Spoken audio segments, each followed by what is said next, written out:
himno de la República Bolivariana de Venezuela.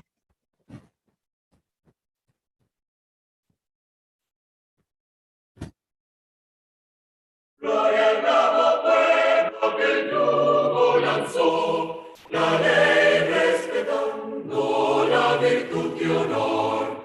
Gloria al bravo pueblo que el yugo lanzó, la ley respetando la virtud y honor. Abajo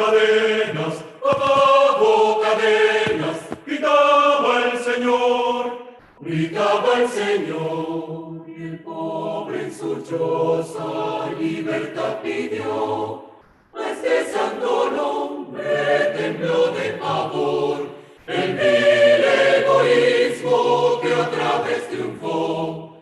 A este santo nombre tembló de pavor el vil egoísmo que otra vez triunfó. El vil egoísmo que otra vez triunfó. Gloria al bravo pueblo que el yugo lanzó, la ley respetando la virtud y honor. Gloria al bravo pueblo que el yugo lanzó, la ley respetando la virtud y honor.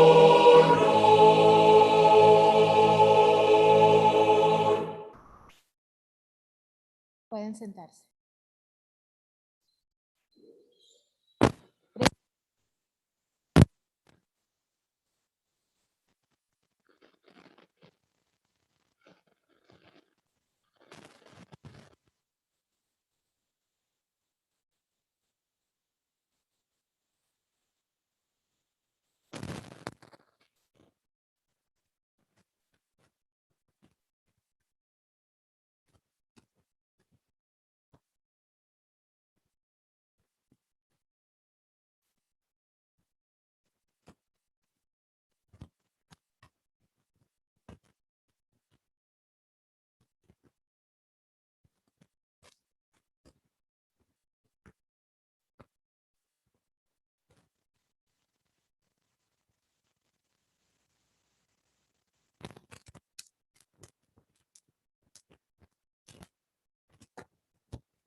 A los presentes que estamos conectados vía Zoom y por nuestro canal en YouTube para facilitar la presencia remota de nuestros profesores, estudiantes y egresados. Invitamos al podio a los estudiantes María Ferreiro y Anselmo Coelho para que como miembros de la representación estudiantil compartan sus palabras con nosotros.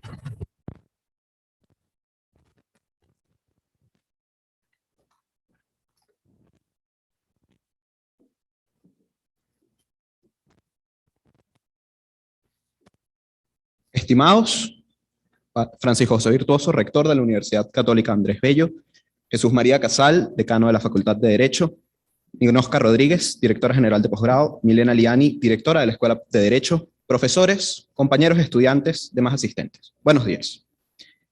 El día de hoy, la ocasión que nos convoca es de suma importancia para nuestra facultad, puesto que le damos inicio a un nuevo año lectivo, una nueva oportunidad para seguir desarrollándonos como los futuros profesionales del derecho, amparados bajo nuestra alma mater, la Universidad Católica Andrés Bello. Nuestro mensaje tiene la intención de ser breve, y en aras de estructurarlo de la mejor manera posible, queremos dirigir dos grandes reflexiones para los presentes. La primera, referida a la importancia de nuestra carrera en la recuperación de la democracia y las instituciones de Venezuela. La segunda, quizás más próxima y ejecutable, referida a los paradigmas de nuestra educación. Para iniciar entonces, dirigiremos nuestra atención fuera de este auditorio, fuera del campus que nos acoge hoy. Hoy dirigamos nuestra atención a la patria que nos rodea, a Venezuela. Todos los estudiantes, sin excepción, hemos recibido en alguna ocasión aquella mortificante duda: ¿para qué estudias Derecho en Venezuela? En esta fecha, aún nos preguntamos. Probablemente todos nosotros, ¿cuál podría ser la respuesta correcta? Aquella que satisfaga no solo a nuestro interlocutor, sino también a nuestro resquemor interno dirigido por la incertidumbre. Y ahí la situación que nos aqueja. La respuesta correcta y absoluta no existe. Sin embargo, a lo largo del tiempo nos han cruzado por la cabeza varias y distintas, que son dignas de resaltar. Estudiamos Derecho para edificar un sistema justo, en donde las decisiones de los operadores jurídicos no le sean cómodas solo a un sector de la población en detrimento del otro. Estudiamos Derecho para garantizar que las instituciones de nuestro país actúen apegadas al marco constitucional y legal para el que fueron diseñadas. Estudiamos Derecho para desarrollar y alcanzar nuevas fórmulas que profundicen el desarrollo humano sostenible. Estudiamos Derecho porque, aunque podamos querer olvidarnos de él, en definitiva, el derecho nunca se olvida de nosotros. Estudiamos Derecho porque los países no se acaban. Y el llamado de Venezuela no es a lamentarnos por lo que fue, sino a trabajar activamente por lo que será. Como esas, cada uno de los asistentes tendrá su propia respuesta, que acarrean al mismo tiempo certezas y temores. Por eso, nuestra reflexión final en este apartado la extraemos de un texto fantástico, muy ajeno a nuestra disciplina. ¿Puede un hombre ser valiente si tiene miedo?, preguntó Bran. Es el único momento en donde puede serlo. Es así como queremos decirles a nuestros estimados compañeros: teman. Teman porque no sabremos a lo que nos enfrentaremos mañana, porque no sabemos cuándo vamos a alcanzar nuestros objetivos, porque nuestras luchas son largas y agotadoras. Pero teman, por sobre todo lo anterior, porque de ese temor cada uno sacará la valentía necesaria, la fuerza que nos mueva hacia lograr lo que nos proponemos. Desde un tribunal, como parte o juez, desde la academia, la práctica privada, pero desde todos y cada uno de esos lugares como abogados jucavistas. Ahora bien, en el apartado de la enseñanza del derecho, nuestra reflexión toma otro tono. Es bien sabido que la pandemia que nos arropa aún hoy hizo cambios fundamentales en cada una de nuestras vidas. Nos hizo cuestionarnos como individuos y como sociedad. Y hoy, en un momento en donde parecemos retornar a un estilo de vida que añoramos, no dejan de retumbar aquellas preguntas que nos hicimos todos los meses en los que no podíamos salir de casa. Esas preguntas que nos hicieron tomar decisiones trascendentales, porque la pandemia además nos encontró en el contexto de un país complejo en el cual sobrevivir. Muchos de nosotros comenzamos a trabajar para poder aportar a sus hogares o para cumplir con la carga económica de nuestros estudios. Otros muchos que habían tomado la decisión de alejarse de sus familias para estudiar en esta sede vieron la oportunidad de volver a estar con sus seres queridos sin la necesidad de paralizar sus estudios. Ahora nos enfrentamos al intento del retorno a la vida que conocíamos, con importantes dificultades, a la vez que deseamos más que nunca retomar la presencialidad en el campus. Esa presencialidad en el campus que durante tanto tiempo estuvimos anhelando, pero que por obvias razones se nos hizo imposible. Esa presencialidad en el campus que para nosotros no solo representaba ver clases dentro de 4 paredes de un salón, sino no sentirnos artificiales a través de una pantalla. Esa presencialidad que nos permitió revivir lo que se siente ser estudiantes, ese sentimiento tan complejo de ser aprendices, aprendices de nuevas controversias y de próximos futuros, aprendices que comprenden profundamente que el futuro ha de ser el que nosotros queremos ver. Por ello, ese futuro que nosotros queremos ver ha de ser el futuro por el cual debemos trabajar En ese sentido, quizás colinda un poco más con el ideal de la universidad, donde debemos desarrollar una capacidad de discernimiento que nos permite evidenciar cuáles son las verdaderas problemáticas que tenemos que afrontar y de esta manera cuáles son las mejores decisiones que tenemos que tomar. Sin embargo, este discernimiento nos va a permitir darnos cuenta de que hay un futuro que recae sobre nuestros hombros, como estudiantes de Derecho. Y hoy, estimados compañeros, futuros colegas y profesores, esa realidad es más tangible que nunca. Una realidad que nos mueve a adaptarnos, a sobreponernos, a ser mejores cada día. Esta, por supuesto, va de la mano de la idea de mejorar nuestro entorno, de construir una mejor facultad en este nuevo año académico, de construir una mejor universidad y que, a partir de allí, podamos ciertamente construir un país. Esta construcción de una nueva realidad va de la mano de una realidad de pandemia, de una realidad virtual, de una realidad que quizás no nos gusta mucho ahora, pero que representa problemáticas tan latentes e importantes como una vida ciudadana y democrática escasa, como un Estado de Derecho cada vez más desconstruido y como la profunda apatía que aqueja a todos los sectores de nuestra sociedad. Por ello, nos corresponde reconocer que esta realidad recae en nuestros hombros, lo cual ciertamente es una responsabilidad enorme que nos aterra, tal como decíamos recientemente. Sin embargo, ese temor que nace por un futuro incierto no ha de paralizarnos, sino que, de hecho, ha de movernos constantemente en la búsqueda de una valentía que nos llene y nos prepare para ser capaces de ver el futuro que queremos ser. Por otro lado, muchos de nosotros quizás hemos llegado a cuestionarnos cuál es el verdadero sentido de pensar en un futuro cuando tenemos una realidad que es tan incierta. Y a eso, quizás, la misión allí está en despertar, finalmente despertar, y allí darnos cuenta de que el futuro abogado ucavista que está en nosotros quizá va más allá de dirigir nuestra mirada hacia la comunidad, tal como nos enseñan en la universidad. Quizás el futuro abogado ucavista va más allá del en todo armar y servir. nosotros consideramos que este futuro abogado cavista va más orientado hacia convertirnos en una persona sensible a nuestro entorno, una persona que sea temerosa de la responsabilidad que se le asigna, pero dispuesta en todo momento de transformar el futuro que se le viene encima. Para cerrar este discurso, deseamos extenderles una invitación no solo a prestar especial atención a la próxima clase magistral que el profesor César Carballo nos expondrá, ni a los discursos de las autoridades de nuestra facultad y escuela, sino que la invitación que deseamos extenderles es a prestar mucha atención a su entorno, que por mucho temor que nos pueda generar, entre cada uno de nosotros recae luchar, desde nuestros espacios, por ese futuro que queremos ver. La invitación final es a temer, porque solo temiendo podemos ser valientes, y a prepararnos por ese futuro que nos corresponde construir.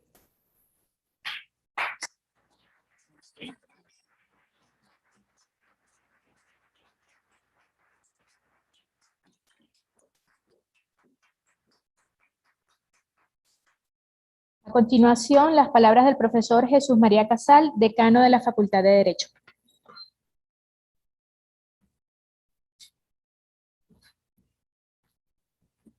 Muchísimas gracias. Bueno, ante todo, darles la bienvenida nuevamente a esta su casa, con motivo de esta lección inaugural del año académico de la Facultad de Derecho, con un saludo muy especial para nuestro rector, el padre José Virtuoso, nuestras directoras, el profesor César Carballo, todos los profesores, egresados, estudiantes, personal administrativo, invitados especiales. Muchos tenemos el privilegio de estar aquí en forma presencial, en una ocasión que valoramos de forma muy particular. Pero otros que no pueden acompañarnos, egresados, profesores, amigos de esta casa, están conectados por las redes, y un saludo muy especial también para ellos. Creo que las palabras de María Alejandra y Anselmo, sin habernos puesto de acuerdo, porque efectivamente nos limitamos a hablar de los aspectos pues organizativos de este acto, pero encaja perfectamente con el mensaje que yo les quiero transmitir desde mi óptica, ¿no? Ellos lo hacen desde esa posición que les toca como protagonistas de la regeneración de Venezuela que deben ser. Esta lección inaugural de la facultad es una ocasión para reunirnos como comunidad universitaria y para revisar los proyectos en marcha frente a un contexto rodeado de dificultades que nos interpela y obliga a dar lo mejor de nosotros. Agradecemos a todos su asistencia, porque los desafíos que debemos arrostrar no pueden ser superados por un equipo directivo o de autoridades, por más diligente que sea, sino requiere de la participación creativa de cada uno de ustedes. Y quiero referirme, por un lado, a algunos desafíos ligados a la carrera de Derecho, y por otro lado, a retos del país, del contexto en que la universidad se desenvuelve. En cuanto a lo primero, mencionaría 3 de nuestros retos. Uno relativo a la promoción de una excelente formación académica que atienda a los cambios del entorno. El segundo relacionado con la internacionalización y la virtualización. Y el tercero referido a la diversificación y sostenibilidad. En relación con el primer punto, estamos pensando, estamos concibiendo, queremos adelantar una revisión curricular que consolide la excelencia en la formación y a la vez responda a las demandas de modernización del plan de estudios y de inserción en el mercado de trabajo, favoreciendo la competitividad de nuestra oferta. Otra área fundamental es sin duda la internacionalización. La misma realidad pues, generada por la pandemia ha obligado a acentuar la proyección de la carrera y la creación de oportunidades para los estudiantes en el marco de la internacionalización. Estamos estrechando alianzas con la Universidad de Salamanca, igualmente con la Universidad de El Salvador en Argentina, la Universidad para la Paz de las Naciones Unidas en Costa Rica, todo ello para potenciar nuestras ofertas de posgrado y también en el marco de la red de AUSJAL y de otras redes interuniversitarias a las que pertenece la universidad, estamos ampliando la oferta para nuestros estudiantes para que puedan tomar materias virtuales en otras universidades de esta red internacional. y quisiéramos lograr el objetivo del semestre virtual o semestre global para nuestros estudiantes, que sea reconocido como parte de sus estudios.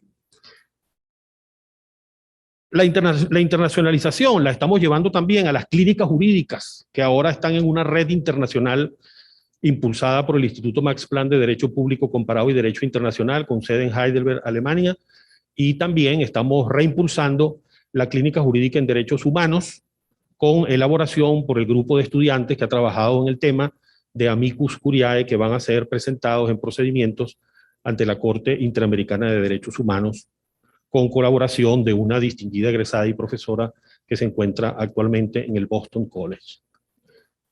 Es una red internacional poderosa de egresados jucavistas con una voluntad inmensa de colaborar, que hemos detectado en estos meses y que es otro de los objetivos, crear esa red de los egresados de Facultad de Derecho que se encuentran en el exterior y que quieren apoyar a su facultad precisamente en ese contexto en que no pueden estar con nosotros.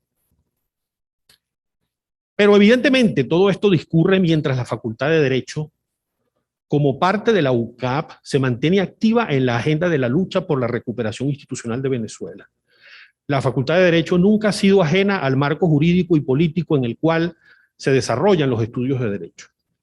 Hoy debemos preguntarnos cuáles son los desafíos insoslayables que hemos de asumir. Muchos están referidos al establecimiento de una institucionalidad democrática, en virtud de la cual nadie tema por su vida o su libertad por propugnar las ideas en las que cree o por criticar las acciones gubernamentales.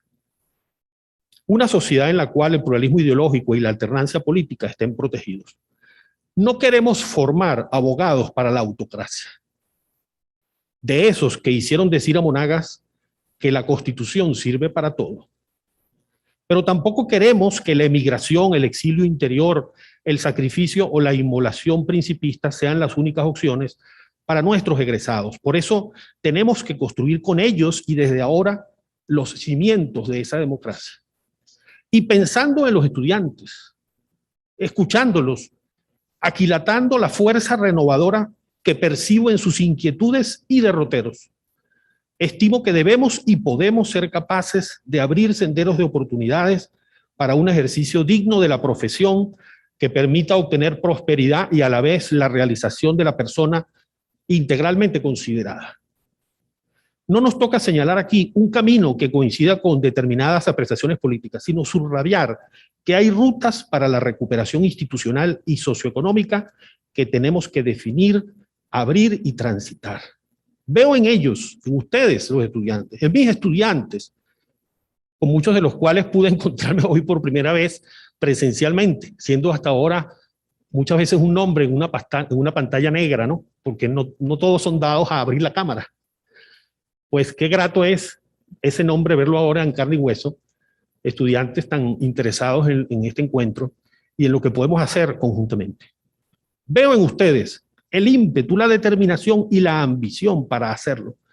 Y creo que a partir de esa corriente fresca de la esperanza pujante, podremos también los profesores y demás actores regenerar una lucha que solo siendo denodada podrá resistir la embestida autoritaria que se nutre de la desilusión, la desconfianza y la división. Esa arremetida contra la democracia se apoya, como sabemos, en la demolición de la separación de poderes, del orden constitucional, supresión de los espacios de autonomía personal y comunitaria, desmantelamiento del Parlamento legítimo y graves violaciones a derechos humanos y crímenes de lesa humanidad que finalmente serán investigados formalmente por una instancia independiente. A ello se suma la destrucción de la economía nacional y la emergencia humanitaria compleja, aunada a la pandemia y los efectos que todo esto genera sobre los jóvenes. En esa realidad, la UCAP diagnostica de manera creíble, analiza, propone, actúa y se reinventa. El espíritu nuevo al que me referí no se detiene, por cierto, ante la política. La falta de confianza en los partidos y en las iniciativas políticas tradicionales que prevalecen entre los jóvenes se corresponde con la tendencia general en Venezuela y es, a mi juicio, manifestación de una semilla de regeneración de la política con mayúscula que debemos considerar. Ese espíritu nuevo nos impone más acciones que recriminaciones, ya lo decían los estudiantes, más obras en común que intereses personalistas, más ilusión de futuro que nostalgia, más coraje cívico que cálculo acomodaticio. Conviene recordar que el coraje cívico es una de las virtudes propias del abogado bien formado. El distinguido jurista argentino Rafael Bielsa diría certeramente que ninguna profesión obliga más a la defensa de la libertad, del derecho, de la moral política que la del jurista, y también en mucho la del educador. Ese es el coraje que debemos exhibir ante los ingentes retos del presente, que hemos de enfrentar no con la valentía numantina de quien se resiste a una derrota con honor, sino con el arrojo de quien se sobrepone sobre sus propias debilidades para derribar, socavar o de algún modo burlar el muro que le oprime y le impide proyectarse hacia el futuro. Y aquí los estudiantes nos hablaban de la incertidumbre, del temor, y los entiendo. Pero al mismo tiempo les recuerdo y siento en ellos una corriente fructífera para la reconstrucción nacional si sabemos transmitir la esperanza y el coraje moral que nos mueve hacia la consecución de los objetivos que anhelamos, aun cuando no tengamos la certeza de alcanzarlos, como ha sucedido a menudo en las revoluciones o cambios políticos trascendentales, que nunca hubieran ocurrido sin la chispa del arrojo personal o colectivo dispuesto a robar a la historia lo que ésta parecía querer negar. Estamos llamados a innovar y trabajar conjuntamente para que esta generación de estudiantes levante con nosotros la institucionalidad que como ciudadanos merecemos. Sumemos ese temor y el arrojo, el coraje, sin el cual no se hubiera hecho nunca la historia. Ese cálculo basado en la certeza puede sí continuar etapas históricas ya iniciadas, pero nunca explicar el impulso de los cambios que esperamos. La facultad entonces está involucrada en estos procesos. Estamos acompañando al rector en la alianza para el rescate del derecho a la participación ciudadana y comunitaria frente a la amenaza de imposición del Estado comunal, que fue presentada en el primer encuentro de líderes sociales y comunitarios por Venezuela. Esto ha tenido una gran acogida con actividades que se están realizando ya en el interior. Por lo menos participé en una yo vía Zoom y en foro chat, y seguiremos trabajando en eso. Y es solo un ejemplo de esta alianza promovida por el rector.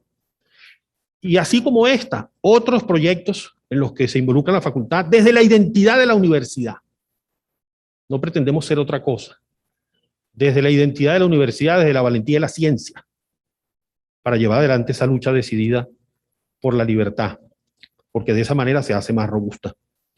Y termino pues solamente recordando una frase del rector en la lección inaugural del año académico de la universidad, cuando nos decía que debemos convertirnos en gente sólida para tiempos líquidos, porque esta universidad debe ser una gran academia que nos prepare para la solidez humana, ética, intelectual y afectiva, para asumir críticamente y con sentido de oportunidad los retos que enfrentamos como sociedad contemporánea. Un agradecimiento muy sincero y muy sentido para todos, para los estudiantes, para el equipo directivo de la escuela, la profesora Milena Liani en Caracas, la directora de la Escuela de Derecho en Guayana. Espero que ellos también estén conectados y se encuentren junto a nosotros, como me confirmaron, por todo el esfuerzo que tuvieron que hacer, sobre todo cuando irrumpe la pandemia, se interrumpen las actividades presenciales y ahí la universidad supo demostrar de qué está hecha. No podía prever la pandemia, pero sí tenía una estructura de calidad con el desarrollo de Módulo 7 y otras tecnologías de la información y la comunicación y un espíritu robusto para superar esa difícil prueba. Y todos los profesores que tuvieron que adaptarse a ese desafío, que hemos aprendido mucho en ese contexto, a los estudiantes, a los directores de nuestros centros e institutos y a todos los miembros del Consejo de Facultad, porque igualmente el trabajo que ellos llevan adelante forma parte de estas iniciativas que he mencionado. Muy especialmente, pues, debo mencionar nuestro Instituto de Investigaciones Jurídicas, el Centro de Derechos Humanos, el Centro de Estudios Políticos y de Gobierno, el Centro de Clínicas Jurídicas. Esta es una ocasión también para agradecer los valiosos aportes del profesor Miguel Mónaco como director del Instituto de Investigaciones Jurídicas, por razones personales, él no pudo continuar en esta función después de un periodo que había cumplido, y es también esta entonces una oportunidad para que ese magnífico colega ucavista esté ahora junto también como su sucesor al profesor César Carballo, que el gran amigo y distinguido jurista venezolano que vamos ahora a escuchar.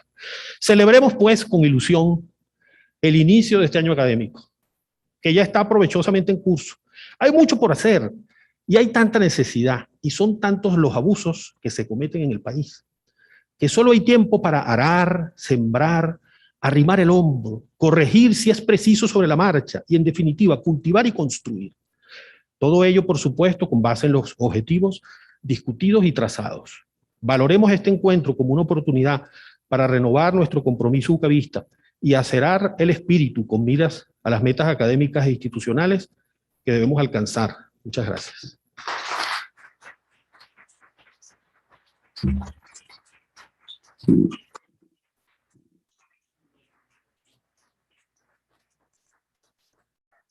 En esta oportunidad, la tradicional disertación, que además sugiere un tema de estudio para la actividad docente y de investigación durante este año lectivo, se intitula Libertad Sindical, una mirada al informe de la Comisión de Encuesta de la OIT, y estará a cargo del profesor César Augusto Carballo Mena. El profesor César Carballo es abogado especialista en Derecho del Trabajo, doctor en Derecho, mención summa cum laude, jefe del Departamento de Derecho Social y de la Cátedra de Derecho Colectivo del Trabajo de la Universidad Católica Andrés Bello. Profesor invitado en los cursos de posgrado de la Universidad Nacional del Litoral, Santa Fe, Argentina. Director del Instituto de Investigaciones Jurídicas de la Universidad Católica Andrés Bello. Miembro del Consejo de Redacción de la revista de la Facultad de Derecho, individuo de número ocupando el sillón 29 de la Academia de Ciencias Políticas y Sociales de Venezuela. Expresidente del Instituto Venezolano de Derecho Social y autor de varias publicaciones en materia de Derecho del Trabajo y Seguridad Social. Bienvenido, profesor.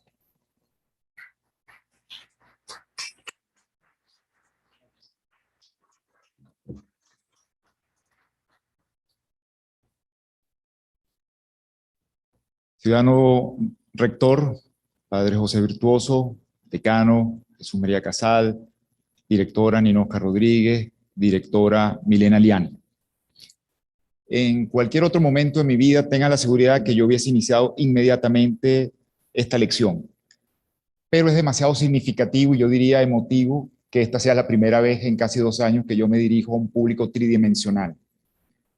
De tal manera que no puedo dejar de agradecer hacerlo en esta casa, una casa donde nunca me he querido ir y siempre me han recibido con los brazos abiertos, al lado de los queridos amigos, profesores de esta facultad, consejeros de la Facultad de Derecho, estudiantes de esta universidad, los amigos de la Academia de Ciencias Políticas y Sociales, del Departamento de Derecho Social, el azar de que haya estado mi maestro y fraterno amigo, el profesor Villasmil, en Caracas justo este día, y a Eli en un día tan especial, de tal manera que les agradezco que me estén acompañando en esta lección que iniciaré de inmediato, con el juramento de que no desviaré más, no descarrilaré más mis palabras.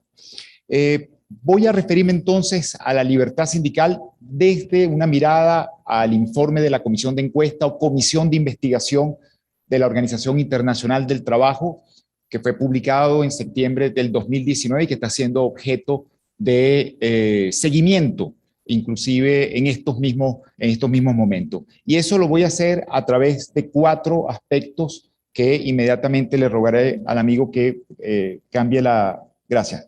Lo haré a través de 4 estaciones o 4 aspectos que quiero seguir a lo largo de esta conversación. En primer lugar, una suerte de preámbulo para explicar cómo se formó esta comisión, por qué y cuál es su importancia. En segundo lugar, apenas una aproximación teórica a lo que entiendo por libertad sindical y va a ser los términos en que lo voy a utilizar durante esta lección.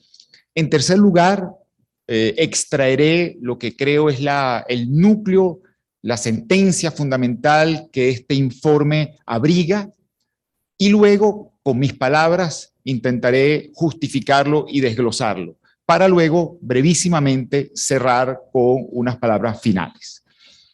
Paso a la siguiente. Gracias. La Comisión de Encuesta o Investigación es el mecanismo que prevé la Constitución de la OIT para atender los casos más graves. El dato para entender la dimensión de este mecanismo está en que una organización de 102 años solamente ha emitido 13 informes de comisiones de encuesta en su historia, y Venezuela es el número 13 de ese historial. En el caso venezolano, un grupo de representantes de los empleadores en el año 2015 presentaron la queja por la violación en particular de 3 convenios internacionales ratificados por la República. El convenio 26 sobre la fijación de salarios mínimos, el convenio 87 sobre libertad sindical y protección del derecho de sindicación, y finalmente el convenio 144 que tiene que ver con la consulta tripartita en materia de normas internacionales. Esa queja trajo consigo la integración de la comisión en marzo de el año 2018. Esa comisión, solo para significar la importancia, el nivel, fue integrado por 3 juristas excepcionales. En primer lugar, la profesora María Emilia Casas Bamonde, que es académica, catedrática de la Universidad Complutense de Madrid y ex magistrada del Tribunal Constitucional Español. El profesor Herrera Carbucia, magistrado de la Suprema Corte de Justicia de la República Dominicana, y el profesor Santiago Pérez del Castillo, ex ministro del Trabajo y de Seguridad Social del Uruguay y rector de la Universidad de Montevideo. Esta comisión comenzó su investigación recopilando, como lo señala el propio informe, una cantidad enorme, sorprendente de documentos, entrevistas, visitaron el país, no solo Caracas, sino otras ciudades, realizaron contactos a distancia y también celebraron audiencias desde Ginebra. Todo ese material, con la ayuda del cuerpo técnico excepcional con que contaban, terminó en un informe publicado, como decía antes, en septiembre del año 2019, que no tengo ninguna duda con lo que voy a decir, creo que es el reflejo más fiel, detallado, minucioso y objetivo del sistema de relaciones laborales desarrollado en Venezuela durante los últimos 2 decenios. Sistema de relaciones laborales forjado desde, primero, la ideología caudillo, pueblo, ejército, y ya luego del 2005 de la transición hacia un modelo de producción socialista. De tal suerte que es una pieza esencial para entender estos 20 años y también para encontrar una hoja de ruta para desmontar todo aquello que conspire contra un modelo democrático de relaciones laborales.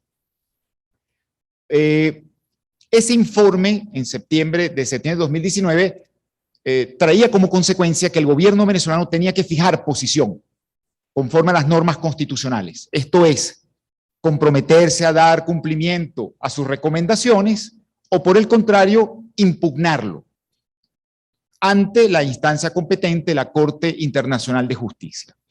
El gobierno venezolano, en la oportunidad que le correspondió, señaló, desacreditó el informe, no se comprometió a reconocerlo, no optó por la vía judicial y abrió las puertas de un diálogo social sin compromiso de cumplimiento de las recomendaciones. Eso trajo como consecuencia que en marzo de este año el Consejo de Administración deplorase esa actitud, exigiera a la Oficina Internacional del Trabajo un seguimiento más cercano con el gobierno venezolano para impulsar el cumplimiento de las recomendaciones y tratar este punto, este tema de nuevo en la reunión de noviembre para analizar las medidas que se pudiesen adoptar por esta inobservancia.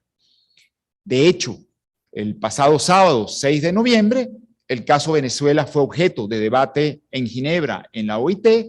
En términos simples, se reiteró todo lo que antes había señalado y quizás para enfatizar la importancia del cumplimiento, se advirtió como una medida posible la designación de un representante de la OIT permanentemente en el país para impulsar o hacer todos los esfuerzos para cumplir dicho informe. No obstante ello, también se reconoce los avances en el diálogo social que tiene que ver con lo desarrollado, el intercambio desarrollado con Fede Cámaras y otras organizaciones. Ese es el contexto para entender o tratar de explicar la importancia de la comisión de investigación y el informe. Paso al segundo tema, que es una brevísima aproximación al concepto de libertad sindical que estoy utilizando. Para decirlo directamente y pronto, la libertad sindical es un derecho humano, es un derecho fundamental de contenido complejo que supone un componente organizativo, funcional y también de tutela o inmunitario. Es un derecho humano, sin duda, lo ha reconocido el Tribunal Supremo de Justicia, lo reconoció antes la Corte Suprema de Justicia, está consagrado en instrumentos internacionales sobre derechos humanos tan relevantes, tan universales, como el Pacto Internacional de Derechos Económicos, Sociales y Culturales, o como la Convención Americana de Derechos Humanos, a través de la libertad de asociación con fines laborales, pero también a través de la puerta del artículo 26, por su regulación en la Carta de la Organización de Estados Americanos de 1948, que clarísimamente reconoció la libertad sindical de trabajadores y empleadores, incluyendo la negociación colectiva y la huelga. Pero además es un derecho fundamental, en el sentido de que está inserto en nuestro bloque de constitucionalidad, en nuestro sistema constitucional, expresamente en el artículo 95 de la Constitución, pero también a través de los tratados de derechos humanos ratificados por la República, forma parte de ese bloque constitucional y por lo tanto merece esa hipertutela que los derechos fundamentales reclaman.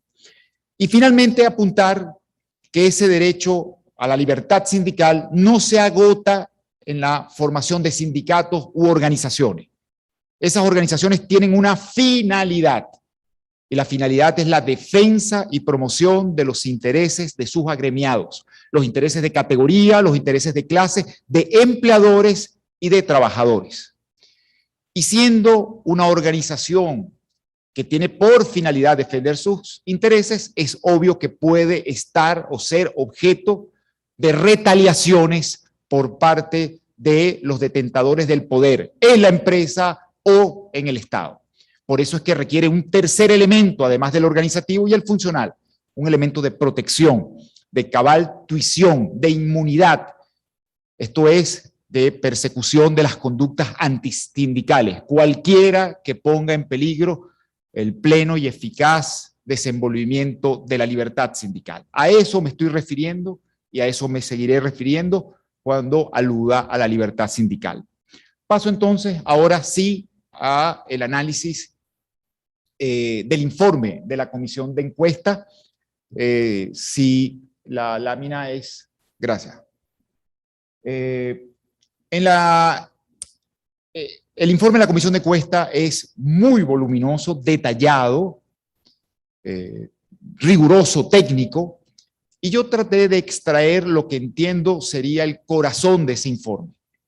La sentencia básica, la que rescataría en medio de un naufragio, si pudiese, rescataría esta página. La comisión de encuesta, con elementos objetivos, analizados, termina diciendo que no le cabe duda que en Venezuela se fue gestando, fue germinando un entramado institucional e informal que hostiga y socava la actividad de todas las organizaciones de empleadores y de trabajadores que no sean afines al gobierno. Ahí está retratado la estructura a partir de la cual se vino conjugando, se vino desarrollando el sistema de relaciones laborales que tenemos hoy en día. A partir de esta idea, voy a tratar entonces, ya con mis palabras, de evidenciar, demostrar cuáles son los componentes de ese entramado que denuncia el informe. Y creo que esos elementos normativos, que son los únicos a los cuales me voy a referir, se pueden clasificar en tres. Creo que hay todo un desarrollo destinado al control sindical, en primer lugar. En segundo lugar, un objetivo de estatización sindical o cooptación de los sindicatos. Y finalmente, un estadio de sumisión de los sindicatos. Someter a los sindicatos a un poder superior al cual deben regir su conducta o someterse en su actuación. A eso dedicaré entonces los próximos minutos. En primer lugar, control sindical. Ese control sindical se forjó tempranamente en la Constitución de 1999, lamentablemente con el aplauso de muchos. Me refiero a la previsión según la cual el Consejo Nacional Electoral debía regular, controlar, organizar las elecciones de todas las organizaciones sindicales del país. La bandera era, ese es el mecanismo de democratización. Y lo que estamos viendo es que se convirtió en el mecanismo de control absoluto y férreo de todo el sistema sindical venezolano. ¿En qué consiste? Las elecciones sindicales pasan por el Consejo Nacional Electoral. Hasta que el Consejo Nacional Electoral no lo autorice, entonces no se reconocen a las autoridades del sindicato, es decir, incurren en una mora electoral, que fue el término que se acuñó, primero en la práctica y luego normativamente en el reglamento del 2006 y luego en el decreto con rango, valor y fuerza de Ley Orgánica del Trabajo, los trabajadores y las trabajadoras del 2012. La mora electoral. No está al día la junta directiva del sindicato. ¿Y cuál es el efecto? Bueno, que ese sindicato puede solo actuar en actividades meramente administrativas. Esto es, no puede representar a sus agremiados. En consecuencia, no puede negociar colectivamente, no puede ejercer la huelga. Sindicatos cuadraplégicos, por decirlo de alguna manera. Para entender el alcance de esta norma, el informe de la Comisión de Encuesta reflejó que para el año 2018 el 66% de los sindicatos registrados en Venezuela se encontraban en mora electoral. De tal manera que esta máquina de control había logrado que casi 3/4 partes de los sindicatos quedasen absolutamente paralizados, a la espera que el órgano rector de las elecciones autorizase la vuelta a la actividad. La vuelta a su actividad. Mientras tanto, todo el movimiento sindical, 66% de él, paralizado por esta medida del Estado. Pero además, en caso de duda de quién es el sindicato más representativo, resulta que fueron eliminadas las elecciones, los referenda que se hacían en las empresas y ahora hay un registro nacional de organizaciones sindicales que con cierta opacidad lleva los registros de los afiliados y en caso de duda señala con quién se debe negociar o quién tiene la legitimación para ejercer la huelga en un caso concreto. Eso condujo, por supuesto, a que el informe de la Comisión de Encuesta advirtiese que esta injerencia en las elecciones, los registros sindicales, era una grave violación a la libertad sindical y que no era consona con los convenios fundamentales sobre la materia, es decir, convenio 87 y convenio 98. Paso al segundo mecanismo de este entramado que hostiga y socava la acción sindical. El segundo tiene que ver con una idea de estatización sindical, administratización sindical, es decir, la idea de que los sindicatos deben formar parte del aparato estatal. Diría Vladimir Ilich Ulyanov, Lenin diría el sindicato como correa de transmisión del partido político. Y eso inicia con una idea central de la legislación de 2012, que es la idea del proceso social de trabajo. Esa idea, ese concepto, lo que supone es que el trabajo ya no es entendido como un intercambio entre particulares de fuerza de trabajo a cambio de retribución, sino que estamos en un fenómeno que interesa directamente al Estado, porque el Estado realiza sus fines a través de la educación y el trabajo, artículo 3 de la Constitución. Por tanto, patrono y trabajador no son libres de regular los términos de su interdependencia. Interesa al Estado involucrarse. Y a partir de esa idea central, que inclusive llevó al cambio de denominación del Ministerio del Trabajo, hoy en día Ministerio del Poder Popular para el Proceso Social de Trabajo, se cambió todo el orden, o se pretende cambiar el orden del sistema de relaciones laborales para transitar hacia un modelo de producción socialista. Entre los fines del sindicato, señala la ley del 2012, se señala primeramente que el sindicato debe velar por los intereses generales del pueblo, la independencia y la soberanía nacional, y que en ejercicio o en cumplimiento de tal objetivo debe, entre otras funciones, controlar los precios y los costos de los bienes y servicios. Clarísimamente funciones estatales que se imponen a los sindicatos, con lo cual estas organizaciones se desnaturalizan, dejan de tener el objetivo de promover y defender los intereses de sus agremiados para ahora dirigirse a proteger y promover los intereses generales de la población y, por tanto, terminar integrándose al aparato estatal. Esa visión, esa perspectiva es absolutamente incompatible con el Convenio 87 de la Organización Internacional del Trabajo, que en su artículo 10 define a las organizaciones precisamente por su finalidad. Las organizaciones de trabajadores y empleadores son cualquiera sea su denominación o estructura, aquellas que persiguen la defensa y promoción de intereses de clase o categoría.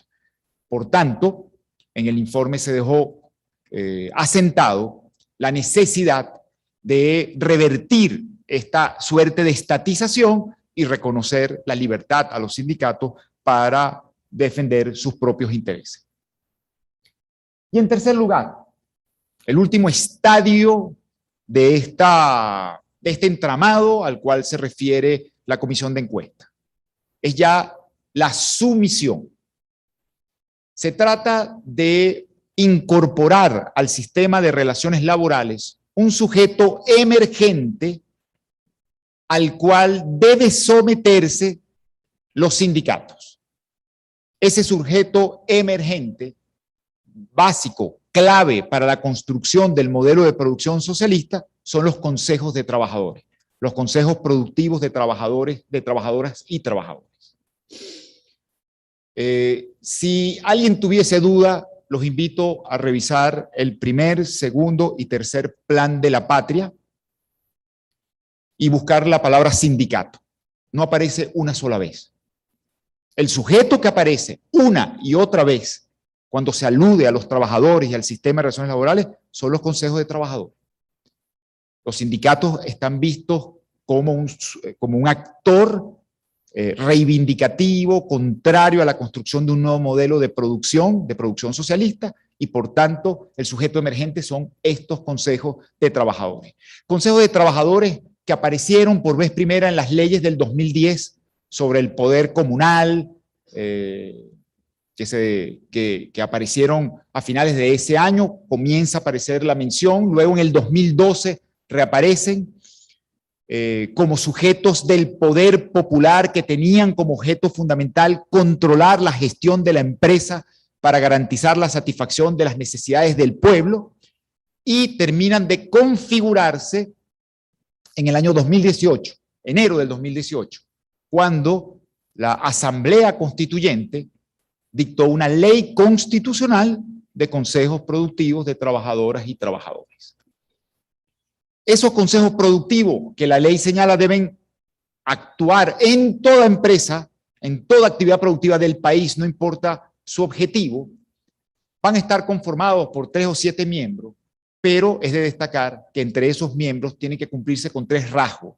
Tiene que haber una mujer, tiene que haber un joven y tiene que haber un miliciano. de tal manera que son cuerpos donde hay presencia de fuerza militar. ¿Y cuál es su objetivo? Garantizar que la actividad productiva se mantenga, se dirija a la satisfacción de las necesidades del pueblo, que no haya interrupciones y, por tanto, la comisión de encuesta llegó a verificar que muchas veces actuaban para inhibir el ejercicio de la huelga y, por supuesto, también atemperar o restringir los poderes de organización de los empleadores. Por tanto, categóricamente, el informe que estoy comentando señaló que la existencia de estos sujetos, de los consejos productivos de trabajadores, es incompatible con la libertad sindical. Son un grave peligro al ejercicio de la acción sindical y, por lo tanto, recomienda la derogación o la derogatoria de todo el régimen que lo sustenta.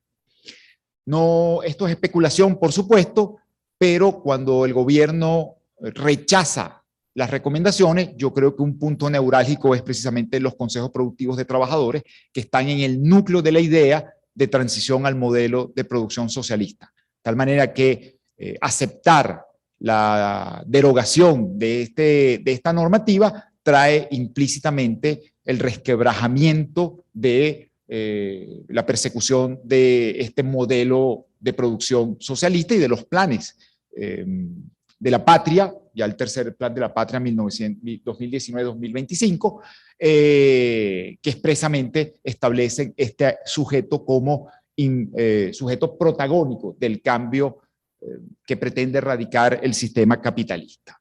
Termino. Apenas con unas brevísimas palabras de cierre.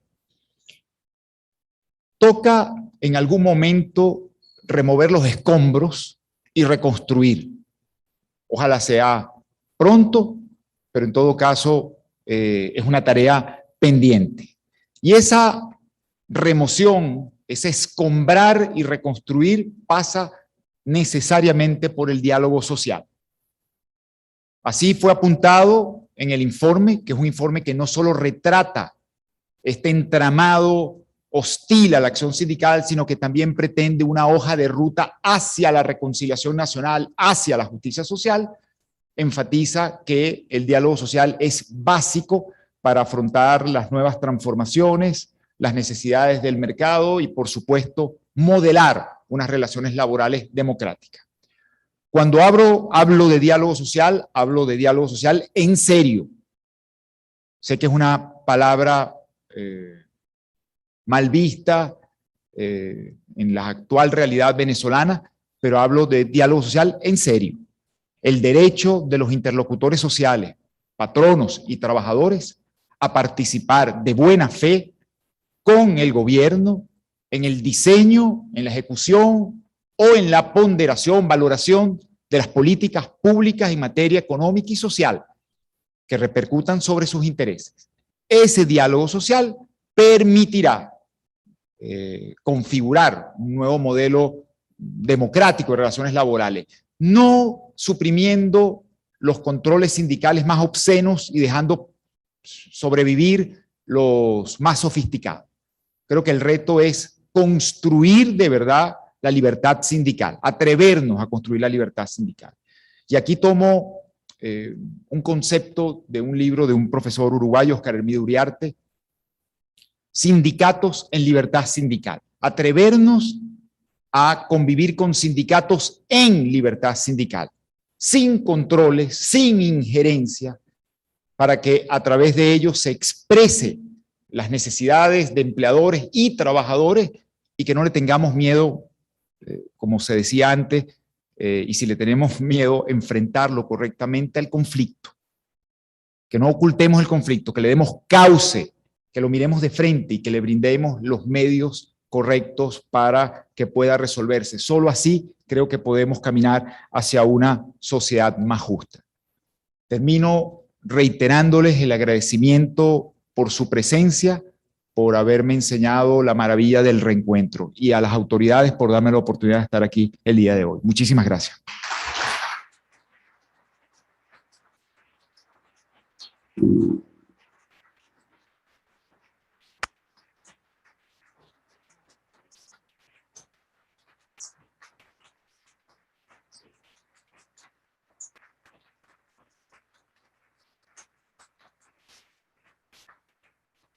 En nombre de la Facultad de Derecho, agradecemos al profesor César Carballo por su excelente y muy oportuna exposición. Esperamos que sus palabras acerca de la libertad sindical motiven la discusión jurídica y a nuevas investigaciones en la Facultad de Derecho de la Universidad Católica Andrés Bello. A continuación, invitamos al Reverendo Padre Francisco José Virtuoso, rector de la Universidad Católica Andrés Bello, para las palabras de cierre.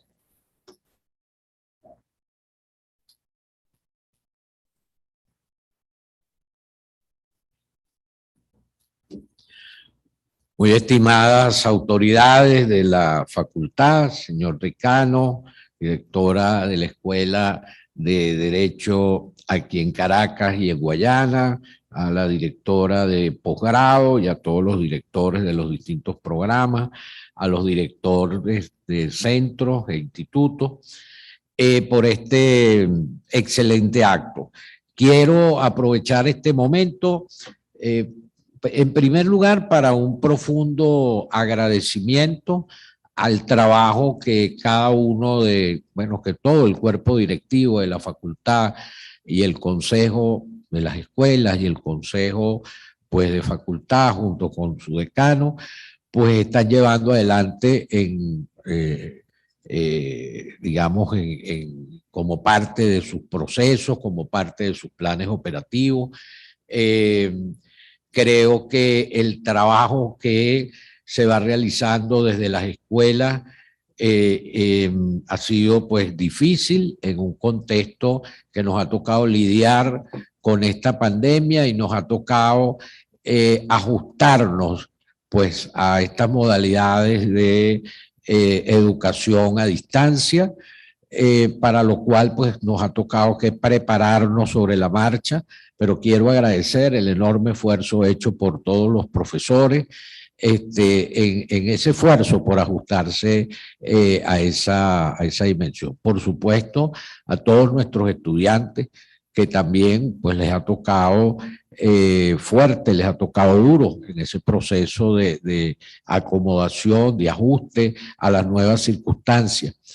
Agradecerle, por supuesto, a todos los directores el trabajo hecho a lo largo de todo el año pasado, a los directores de centros e institutos en esta necesaria reflexión permanente y a la vez de incidencia. Creo que el trabajo que hacemos desde el Centro de Estudios Políticos, desde el Centro de Derechos Humanos, desde el Instituto de Investigaciones Jurídicas, es realmente un trabajo que aporta mucho, mucho a la sociedad venezolana. Agradezco también al Centro de Clínica Jurídica, que efectivamente pues es el instrumento bajo el cual se conduce el servicio comunitario y esa práctica que le permite a nuestros estudiantes pues vincularse directamente con las necesidades de nuestras comunidades. Y por supuesto pues todo este esfuerzo que también hacen los estudiantes a través de sus competencias internacionales para estar presentes en los foros y en los debates internacionales con una gran calidad y altura, junto con otras facultades también, pues que para nosotros como universidad pues representa una gran alegría. Quisiera simplemente culminar estas palabras de felicitación señalando que, como muy bien lo decía el decano,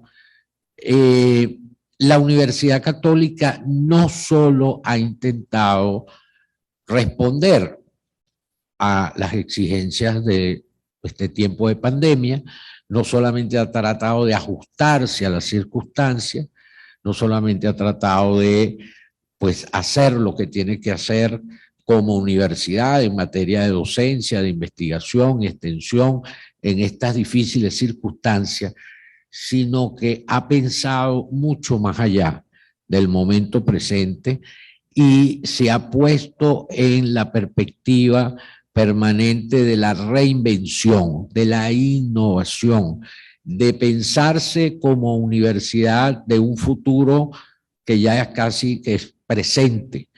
Eso supone un esfuerzo muy importante por profundizar las iniciativas que tenemos en cada uno de nuestros ejes estratégicos de conexión, que es un eje fundamental de conexión con la empresa, conexión con la globalidad del mundo, conexión con las organizaciones sociales, conexión con todos aquellos actores con los cuales la universidad tiene necesidad de vincularse a través de múltiples iniciativas y proyectos. La otra gran área, en el área de la diversificación de la oferta formativa, que implica pensar cómo nuestra oferta formativa pues se hace cada vez más diversa y se ajusta a distintas necesidades y exigencias de estudiantes, tanto a nivel nacional como a nivel también internacional. Y por supuesto todo el tema de la sostenibilidad con calidad y o sostener, hacer posible una universidad sostenible para el nivel de exigencia y calidad que queremos desarrollar. Todo eso ha supuesto profundas innovaciones, cambios que ya se vienen gestando y que se seguirán dando.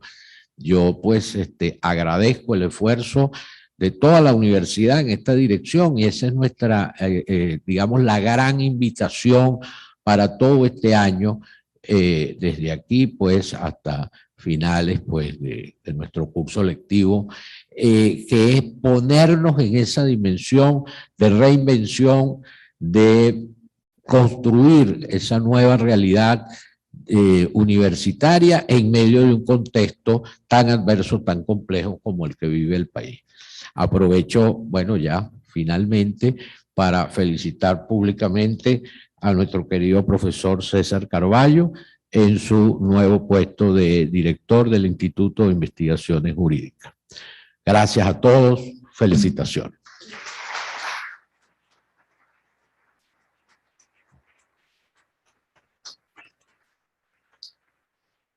Queremos finalizar este encuentro haciendo énfasis en el júbilo y orgullo sentido por los grandes logros que somos capaces de conquistar, cualquiera sean los obstáculos, especialmente bajo las circunstancias de nuestra actualidad. A continuación, el himno de la Universidad Católica Andrés Bello. Agradecemos al público presente permanecer de pie hasta que salgan las autoridades.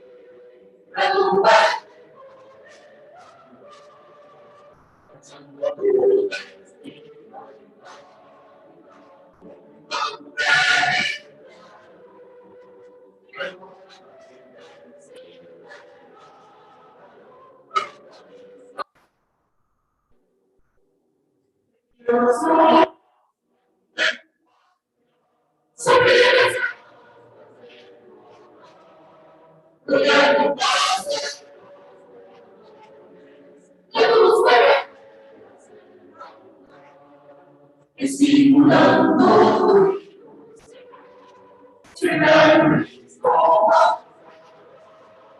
después